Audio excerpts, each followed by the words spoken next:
So it begins with a family. You've got the parents and 2 boys, or that's all the members that we know of. The first son died young, but actually, by the time we catch up with this family, everybody's died. This is a bit of a non-standard family reunion because it's taking place on the other side, in the afterlife. So everybody except the first son died of natural causes after a long life, but somewhere during his long life, the second brother turned into, well, a jerk. The parents started finding him abrasive and hard to love, and even after they died, and he died, and they met again on the other side, he was still hard to get along with. Even though he left his body behind, it's not like it restarts your personality. And it doesn't wipe away resentments if you're still holding on to them. So one day, in the afterlife, the second brother starts accosting his parents because of a long simmering jealousy he had for his brother. Remember, the one that died earlier. And remember, because of brother two's misdirected life, there was just too much baggage for the parents to hear any valid concerns. It was a mess, and I don't know if it could get sorted out in this life, but in the afterlife, there's a workaround. Time and aging there isn't linear in the same way that it is here. And it's actually common for people to be brought back into previous states of life, to go from, say, an adult back to childhood. So by divine providence, suddenly brother 2 was no longer an arrogant, selfish, demanding adult fully culpable for the impact he was having. Here was a child, and a child expressing this pained urge, saying that he wanted to take all his parents' love for himself. He was jealous of the love that his other brother had gotten. Maybe you have kids, or maybe you felt this with a child, that they can express something that with an adult would be off-putting or offensive, but with a child it actually opens your heart more to their helpless condition. The parents felt this, triggered by the invisible strings of the grand love that parents have for their children. So their frustration and upset melted away, and now they had this space to want to comfort and console. Well, who should show up then but brother 1? And brother 1, having grown up surrounded by the love of heaven, spoke to him through the pure thought-to-heart communication of the Spirit, saying to his brother, "Listen, I would give you everything I have. I want the love I get to be love for you. I want my joy to be your joy. And to see you fully and profoundly happy is all I'm looking for." And hearing that, against his own character, brother 2 started to cry, saying that he couldn't help himself, that love itself was speaking. And isn't that what we're looking for? To hear love speak again, to re-find that which we thought was lost forever.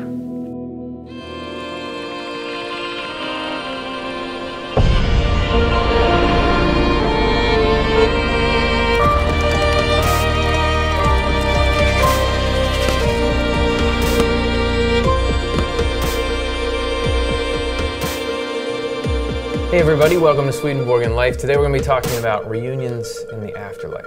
My name is Curtis Childs. Yeah, yes, we are. My name is Curtis Childs and I'm your host. This is Dr. Jonathan Rose, our lovely co-host. And it's a little easier for us today because we don't have to convince anyone out there that reunions are an awesome thing. When you haven't seen somebody for a long time, like it's so great to get together again. Yeah, I mean, high school reunions notwithstanding, the kind we're thinking of is like, let's say, you come back from the military and the kid sees the parent. Especially surprise and all. Yes, right. Overwhelming. What TV network doesn't want to broadcast that? Who doesn't want to click on a video of that stuff? Yeah. But imagine if the reunion was happening not just with someone you hadn't seen for a while or you thought was in danger potentially, but with somebody who you thought had ceased to exist. Wow, right. Was just in the void, gone. And then you suddenly see them sort of rematerialize in front of you. It's such joy you would feel. Because there's, sure, I mean, some of us have a belief in life after death, but not everyone, and the strength of that varies. So, and even if you have that, there's so little contact, as we've talked about in other videos, that you might think, well, even if there is an afterlife, maybe they're not there or they're not okay or something's going on. But to instead, oh, you're here, you're alive. That's the kind of reunion, that's the kind of joy we're talking about. And Swedenborg obviously witnessed a lot of these in the afterlife. The one that we opened the show with was from Spiritual Experiences 3146 and Secrets of Heaven 2304, if you want to do a little more research on your own. But he talks about reunions all over the place. This is Heaven and Hell 494. Since this is what we are like as spirits immediately after our life in the world, meaning we're still who we are, our friends and people we had known in the world then recognize us. Spirits perceive who we are not only from our faces and voices, but also from the aura of our life when they come near. So they're feeling like, oh, it's you, it's you. And the other life, now check this out. Whenever we think about someone, we call up that individual's face in our thought. Similar thing happens here, doesn't it? Yeah. Along with picture somebody. Yeah, right. But along with many details about her or his life. And when we do this, the other is called to us. That's different than here. So how would that, do you want to try that? Yeah, sure. Let's try, okay, so let's think about... Who should we think about? How about Cara Dom, Latin consultant for the New Sure. Century edition of the Theological Works of Emanuel Swedenborg. All right, so we're thinking about her, and in the spiritual world, too, there would be this sort of manifestation of the details of her life, and then suddenly... Oh, hi, Jonathan. Hey, Cara. Hey. Hi, Curtis. Hey, I thought I wasn't coming in until later. Yeah, well, we thought that we would just show the audience something. Yeah, sorry about that. Yeah. All right, so it worked.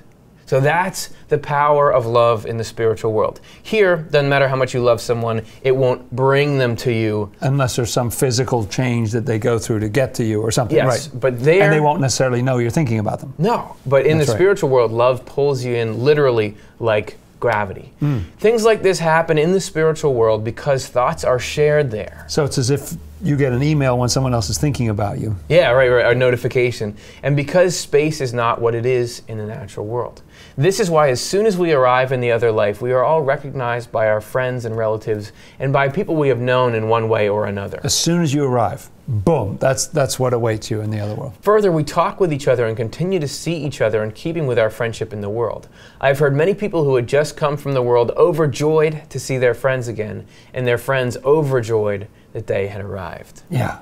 Which is probably even an understatement with the reunions. Yeah. And so there's reunions all over the spiritual world. That's right. Because there's all these people meeting after death. But Swedenborg even says that there are reunions for people who had never met before. Oh, interesting. So you're meeting people you haven't met, but like how, what do you mean? Well, he says here, kindred souls gravitate toward each other spontaneously, as it were.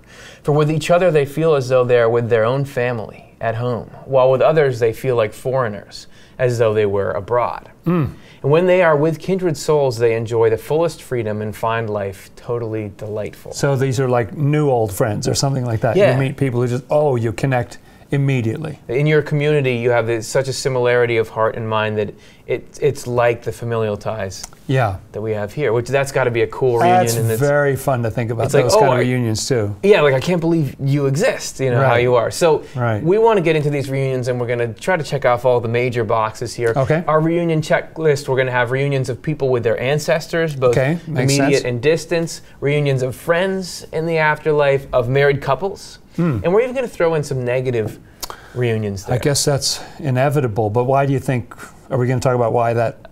I think... what purpose would that serve? Yeah. Like, why not just, if people don't have something good to say, they never meet? What could come out of that? Right. So we're going to get into it. All right. Right now. We want to begin talking about the reunion of ancestors. And if we're going to look at these reunions, we've got to look at what are the underlying mechanics of it. What pulls these people together? And I don't know if this sounds cliche or not, but it's love. Love is the driving force, the actual mechanism by which people come together. And Swedenborg writes that the stronger and deeper that the love is, the stronger the connection that pulls people together. And the strongest, deepest kind of love that he describes is what he calls conjugal love, or it's sometimes translated married love. This is the bond between two partners, which under the right conditions can get really strong and really deep, and that pulls those people together eternally. But also, the gravity from that can be strong enough that it even pulls whole family groups together.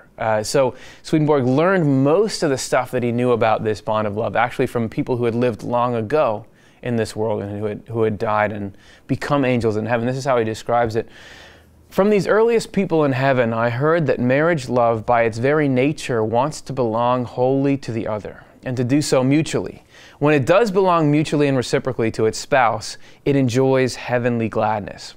Moreover, people who lived in this kind of marriage love during bodily life live and dwell together in heaven as angels, sometimes even with their children. Because there's not a guarantee that a family dwells together. It has to do with, is there the love bonding them together? Very few from the modern Christian world live in this way. Zing, except for the modern Christian world being the Christianity of Swedenborg's day in the mid-1700s. Who knows how the current religious landscape or just spiritual landscape in general stacks up. But everyone from the ancient church, which was heavenly, does. And many from the ancient church, which was spiritual, do. So he's saying that this deeply bonding conjugal love was more common back then than it is now. But that's not the only mindset that bonds families together. Swedenborg talked also about what he calls innocence, and that is not just innocence as we think of it being relatively naive or inexperienced in the ways of the world, but it's a willingness to be led by God. So he says that kind of innocence can actually be a powerful force that was powerful enough to bring together whole generations of people into heaven together. This is how he describes it. Certain souls who had been with me were let into a state of innocence, and from it spoke with me through spirits. And they declared that it is a state of such joy and gladness that the human ear, eye, mind, and understanding is incapable of perceiving it, for it is their innermost parts that are moved. They were with those of their parents, grandparents, great-grandparents, and thus the whole family for 2 centuries back, who were together, and had been let into that heaven at the same time. The joy is such as to be entirely unutterable, as they were now telling me through spirits. So not only is this family reunited to generations and generations back, but they all get to move into this new phase of heaven together, which has got to be awesome. And now we're going to get to look at Swedenborg's encounter with his own relatives after death. Swedenborg says in a number of places that part of his process was to encounter everyone he had known in this life, in the other world. So there were hundreds of thousands of these reunions for him. But there were some especially significant ones. He encountered at some point 2 people who he refers to as his mothers. Wait a minute, you don't have more than one mother. What's he talking about? Oh, well, there was a sad thing in his family that when he was only 8 years old, his birth mother, Sarah Boehm, passed away. He was only 8 years old, and she died. And the year later, his father remarried another woman named Sarah Bergia. And actually, his stepmother was very fond of Swedenborg, and Swedenborg was very fond of his stepmother. So interestingly, in the spiritual world, he encounters both of them together. That's who we think he's talking about here when he talks about his mothers. I spoke with people I had known well. My mothers told me that they had tidy places to live, which they said could not be shown to me so as to prevent other spirits from getting a mental image of them. They said the places were given to them and were changed from time to time, and that they were constantly busy there. They wanted to describe them, but couldn't for the reason just given. They could only say that there were such places to live, continually given to them, and they were delighted to live there. You know, when a loved one passes away, you wonder, don't you, like, where are they? What's their life circumstance? It's very interesting that Swedenborg has this full access to the spiritual world, and yet even he is not allowed to know where they live, and it seems to be because it would leak from his memory into other spirits who are around, and maybe it's important that where they are is not known. Something that they shared together, and it's fascinating to me that they were together in the spiritual world, his mother and his stepmother, is that they had both been married to Jesper Svedberg, who was a well-known and prominent bishop of that time period. And so here's something that the 2 of them tell him about his father and an insight they had gained.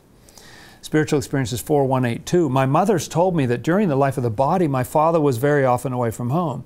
They did not know where he was going, but he always returned feeling happy. I perceived from this that he had been sent out by the Lord to do various useful things for people, now here, now there, because he loved living an active life. They said, too, that without an active life, he could not enjoy life. So after one of these trips, he would come back in a happy state. This shows that spirits are sent out to be of use in various ways. So I like that insight. Here's a great reunion story where they're gaining an insight about this person that's important to all 3 of them and how it would make him happy to do the Lord's work out there. And here's another interesting story about people getting together and what they learn. We want to talk now about the reunion of friends, and for this we chose a story of Swedenborg told of two angels who, when they were on earth, had become close, deep friends, but went off to heaven and went to different parts of heaven. Like they had different jobs to accomplish, they had different people they resonated with, so they weren't together all the time. But Swedenborg here sees them getting to visit each other. And we don't know if this is the first time they'd seen each other since they died, or if this is just getting to catch up with an old friend, but you're going to see the joy and the power of the reunion. One morning after I woke up, I saw two angels coming down from heaven. One was coming from the southern part of heaven, and the other from the eastern part. They were both in carriages drawn by white horses. The carriage that was carrying the angel from the southern part of heaven was shining like silver. The carriage that was carrying the angel from the eastern part of heaven was shining like gold. The reins the angels were holding in their hands were flashing with a fiery light like the rising sun. That is how the two angels looked from far away. When they came closer, however, they no longer looked as though they were in carriages. They were simply in their own angelic form, which is human. The one who came from the eastern part of heaven was wearing shining clothes that were deep red. The one who came from the southern part of heaven was wearing clothes that were sky blue. When they reached the lower regions below the heavens, they ran toward one another as if each were trying to be the first to reach the other. They hugged and kissed each other. I heard that when these two angels lived in the world, they formed a bond of deep friendship. Yet now one was in the eastern part of heaven, and the other was in the southern part. The eastern heaven holds angels who focus on love from the Lord. The southern heaven holds angels who focus on wisdom from the Lord. After the angels spent a while talking about the magnificent things in their heavens, a question came up in their conversation about whether the essence of heaven is love or wisdom. They agreed right away that each one relates to the other, but they were discussing which one was the origin of the other. So that might not be what's the foundation of heaven, love or wisdom. That might not be what you want to talk about with your friends, but this maybe is the nature of their friendship. They continued that conversation and really enjoyed it, and then it was time for both of them to go home. Swedenborg says, after the angels had said all this, they left. As they were going back to their own heavens, stars appeared around their heads. When they go farther away from me, they looked as though they were in carriages again, as before. Again, this representation of the spiritual world and the changing states of mind to get back to their work.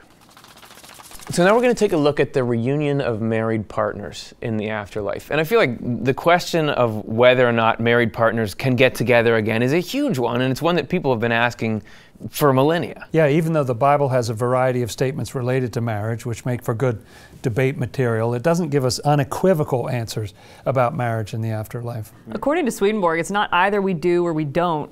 It's that he learned that marriage in our world is a reflection of the divine marriage of love and wisdom in God. We are made in the image of God, and so that includes getting to experience marriage with all of its joys and blessings. Yeah, but on the other hand, the outermost level that we live on in this world doesn't necessarily reflect that deeper spiritual reality. Right, whereas in the spiritual world, our inner and outer self are completely aligned with each other, so there's a perfect representation on the outside of inner reality. Right, and here it can kind of be a pain, but that's part of the way, the purpose of the physical world is that we can be very different inside how we're thinking and feeling versus outside of how we're acting and what we're doing. So again, Swedenborg ends up bridging this middle ground. He writes that it is possible for married partners to be together forever in the afterlife, but it's not a done deal just because you made a physical contract in this world. And no matter what our marriage may look like here on earth, the Lord wants to bless us with the joy of true married love. So He provides for each of us to have that soulmate connection with someone to eternity, in heaven if not before. Okay, so what does all this mean for, since we're talking about reunions here, what does it all mean for the different kinds of reunions partners can have in the spiritual world? Well, the way Swedenborg describes it, there's actually quite a lot of variety. And we can't make spiritual judgments on circumstances we witness in this world, because only the Lord knows how in providence He's leading all of us for our eternal welfare. Well, that's no fun. I feel like, what's the point if you can't make judgments on people? All right, so what we're not going to be able to do is tell you what the state of your marriage is in particular. That's, you know, for your friends or maybe your mother-in-law to do. But Swedenborg gave a lot of accounts of the variety of experiences that married partners have in the spiritual world. So this is not an exhaustive list, but we've got some here, so take it away, Cara. From Heaven and Hell 494.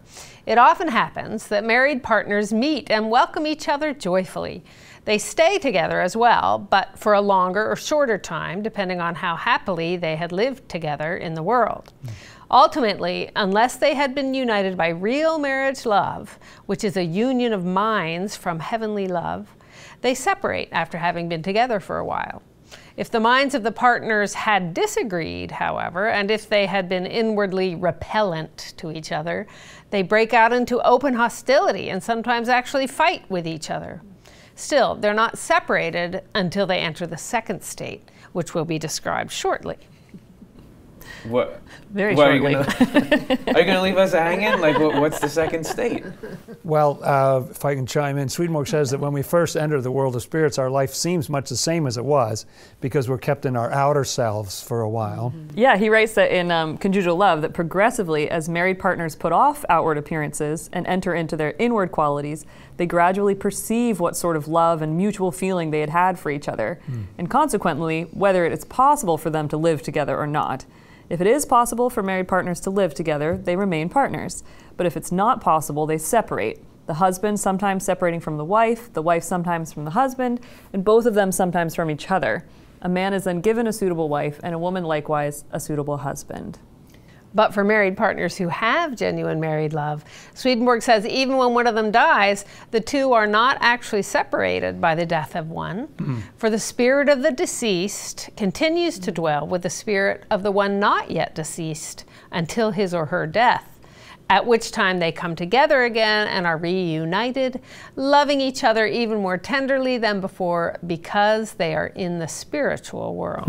Well, I mean, that's sort of that storybook ending. I mean, that's what people are looking for, right? Yeah, but the thing is, how can you tell whether the love you have is genuine or not? I mean, I don't want people watching the show to start worrying with me about whether the love they have in their marriage is genuine or not. Right. Yeah, well, one simple definition of true married love that I love that Swedenborg gives is that heavenly marriage love exists when we live content in the Lord with our spouse, loving her or him tenderly, and with our children. Well, then I'm okay, I think. Yeah, pretty simple. That's nice. But living content in the Lord, that captures that core idea of how important it is for us to trust the Lord's providence at work in our lives, whether we can see it or not. Yeah, that's easy. Just trust. I mean, so to trust providence for like this unseen force from God for something as big as soulmate management is tough to do. So we're not saying it's going to happen right away for you, but we've got down some possibilities for reunions for people who marry. It could end up very, very well, but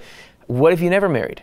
How do you have a reunion then? Are you just left out? Well, on the other far end of the spectrum, Swedenborg has some interesting things to say about people who during their lives in the world took a vow of celibacy, which was even more popular then than it is now. He says of people who lived a celibate life in the world, if they're spiritual and they wish to be married, they're led to be married.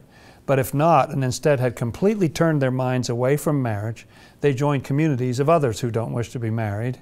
But if they're actually devilish inside and just wanted to appear holy, then they're more at home in hell. But, so wait a second, what happens then? Can you get married in hell? Well, not exactly. The rules are actually different in hell from what they are in heaven. Swedenborg does say that there are couples there, but it's more of a bond of lust, selfish desire, contempt, and so on. It doesn't last, and there are strict boundaries about behavior that are enforced there. So it's not just utter chaos, but it's different. Well, the bottom line is that it's our will or our desire which is the determining factor. It's not just whether we manage to find someone to marry in the world or what the circumstances are, but how we live and the choices we make in our spiritual lives. If people are unmarried but they've wanted to marry, they're provided with blessed marriages in heaven. So what's that like? I mean, what's the mechanism there? Okay, I got to heaven. I'm at a bar. I don't really see anybody. Download Spirit. Okay, Cupid. No notifications. Yeah, I don't even know how that works. How do you meet people? It's a problem everywhere, isn't it? Well, Swedenborg gives a beautiful overview in Heaven and Hell 383. He says, quote, "I've been allowed to see how marriages are entered into in the heavens. Throughout heaven, people who are similar gather together, and people who are dissimilar part company. This means that every community consists of like-minded people. Like are drawn toward like, not by their own will, but by the Lord. And in the same way, spouse is drawn toward spouse when their minds can be united into one. So at first sight, they love each other most deeply, see each other as married partners, and enter into their marriage. This is why all of heaven's marriages are the work of the Lord alone. They also hold a feast in celebration with many people gathered, and these feasts differ in nature from community to community." That's awesome. And how come you guys all have these quotes already lined up? Like, That's just I didn't get the memo. memorization. Well, actually, we have a detailed account from Swedenborg of a marriage between two people who find each other in heaven, even including the details of the ceremony and the celebration. And it's not just anybody either, but a Russian empress, the Empress Elizabeth, who was born in 1709, died in 1762. So interestingly, she was both born and died within the span of Swedenborg's lifetime. And the man she meets and marries in the spiritual world is another contemporary, Count Magnus Julius de la Gardie of Sweden, born 1668, died 1741, 20 years before the Empress. So she was an empress and he was a high-ranking nobleman. So he definitely knew about her, and she probably knew of him. But we don't know whether they ever actually met while in the physical world. So everyone, without further ado, here is the heavenly love story of the Empress and the Count. Count de la Gardie had been married in the world and was together with his wife in the spiritual world, but they decide to separate. They go to a council to see if they can get a divorce. The council examines them and finds they have no inner similarity of affections, and so they are divorced. Meanwhile, the Empress Elizabeth, who never married, reconnects with different people she had connected with in the world. She had been engaged to a bishop in Lubeck, and she goes to speak with him, but finds that he is now with a mistress he had in the world, and they are in hell together. So any fantasy she had of being with him is dispelled. So then she goes to speak with a man who had courted her, whom she didn't really like back then. She pays attention to the sense she gets of him while they talk, and sure enough, her sense of him is unchanged, and she still wants nothing to do with him. After these failed attempts at finding a connection, Swedenborg writes that afterwards she traveled round and came far from her place. And then, as often happens, she did not know where she was nor who she herself was. And it's at this point, when she's feeling totally disconnected from her sense of who she is, that she meets Count de la Gardie, and they walk together and enjoy each other's company. But they don't know who the other is. They walk until she is headed homeward again, when by accident they are separated. Wow, so they meet, but they don't recognize each other. And I love how once they meet, even though they don't recognize each other, her path just starts to tend homeward. I think that must not just be a coincidence. So the Empress keeps traveling. She goes a second time, and then on a third trip. And on this third trip, she travels the same way as the first time, and then again by divine providence, she meets de la Gardie, and they love each other's company again. It is at this point that they recognize that they're destined for each other. Providence then guides them each back to their own communities. The Empress is made a governor of a society of Russians in the spiritual world, and de la Gardie comes to govern another society himself. Their paths cross again, literally, and this time de la Gardie comes with her to her palace, and there they decide to marry. As soon as they make the decision, an angel in beautiful white garments is sent from the community they are in to heaven to get a priest to marry them. The ceremony is very simple. The priest asks if they both consent, and once they say they do, he wishes them the grace and blessing of God, nothing more. The ceremony may have been simple, but the celebrations are far from it.